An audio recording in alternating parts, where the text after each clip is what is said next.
he was a person that was very, very smart.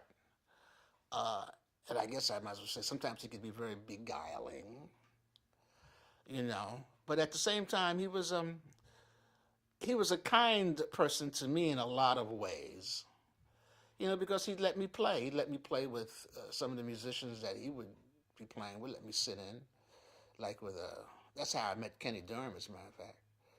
Joe was making a gig, and I think I don't know whether he was playing with Cannonball that day, and I forget who the piano player was. It could have been something like Wynton Kelly or somebody like that. You know, I don't know if it was Red Garland, but you know, I'm a young kid with some talent, and you know, they want you to be able to grow.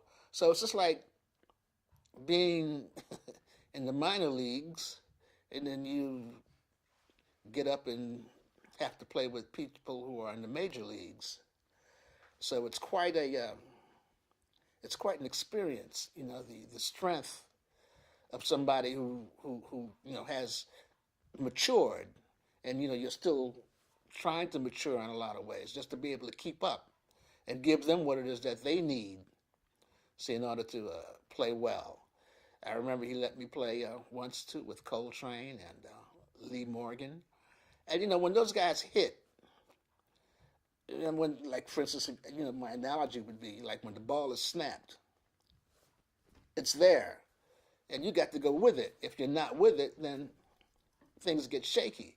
So you just have to learn, and it's almost like being sucked up by a vacuum cleaner. Because that stuff is, I mean, you know, and it's exact and it's strong, and you hear the sound and you hear the energy, and you feel the spirit. So you have to be able to match that if you're going to stay up there with them. A lot of people over the years, you know, you hear the statement, well, jazz is dead. Oh, it's only going to die, you know, when we're dead. But the other situation is this, too. There's so many young people who come to the music with the same kind of enthusiasm and the same kind of spirit, and they want to play, that it continues.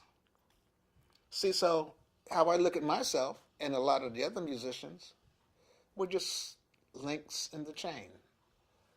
The great thing, you know, about doing something that you love and you have an opportunity, you know, to do on a continuing basis is that your mind also grows.